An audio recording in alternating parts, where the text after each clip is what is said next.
चीन के कैफेडियन बंदरगाह में फंसे मालवाहक जहाजों में कैद भारतीय क्रू मेंबर से जुड़ी एक बड़ी खुशखबरी है।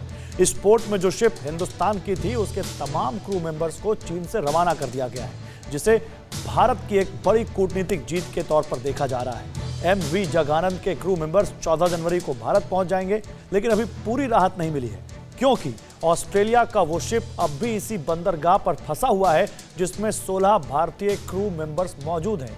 इस रिपोर्ट में देखिए इस खुशखबरी की पूरी कहानी। ड्रैगन के चंगुल से मुक्ति, असरदार कूटनीतिक शक्ति, चीन पर नकेल कसी, 6 महीने बाद वतन वापसी, 39 में से 23 भारतीय लौटेंगे, 16 लोग उम्मीद जगाए रखेंगे।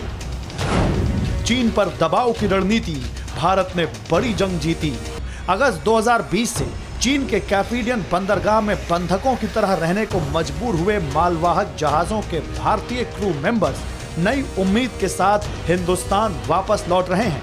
हालांकि लौटने वाले भारतीयों की संख्या पूरी 39 नहीं है, लेकिन जितने लौट रहे हैं वो भी संतोषजनक है।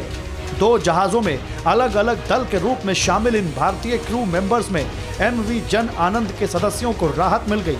इसमें सवार 23 सदस्यों की वतन वापसी का रास्ता साफ हो गया, जबकि MV अनास्तासिया पर सवार 16 भारतीयों के भी जल्द लौटने की संभावना है।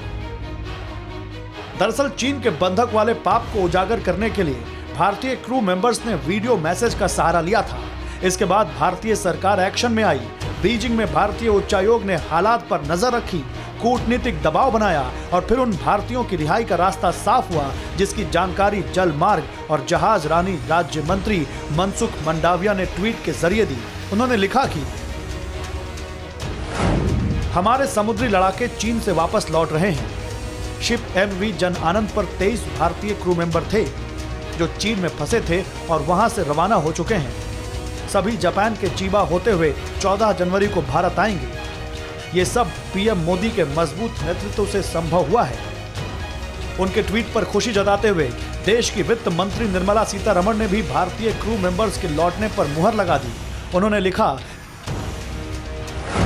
कि भारतीय क्रू मेंबर्स के लिए ये बहुत बड़ी राहत है। प्रधानमंत्री मोदी के मार्गदर्शन में इस कार्य और उनके परिवार को राहत देने के लिए शुक्रिया। अब एक नजर में उन हालात को देखिए जिसमें मालवाहक जहाज लेकर चीन पहुंचे भारतीय क्रू मेंबर्स ने 6 महीने तक चुनौतियों का सामना किया। भारतीय MV जगानंद 6 महीने पहले ही चीन पहुंचा था। इसी तरह ऑस्ट्रेलियन MV अनास्तासिया भी पहुंचा था।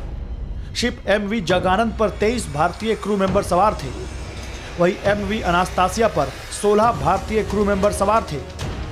ये दोनों शिप अलग अलग जगह से एक ही बंदरगाह कैफेडियन पर पहुंचे थे, जिन्होंने भारत सरकार से मदद के लिए गुहार लगाई थी। सरकार ने जो कदम उठाया उसके तहत चीन ने भारत का जहाज तो छोड़ दिया, लेकिन अभी तक ऑस्ट्रेलिया का जहाज नहीं छोड़ा। बहरहाल उच्चायुक्त स्तर पर इस जहाज से भी भारतीयों को निकालने के लिए चीन से बात हो रही है। Bureau report, TV9 Bharatvarsh. फिक्र आपकी, सोमवार से शुक्रवार रात 9 बजे सिर्फ TV9 भारतवर्ष पर।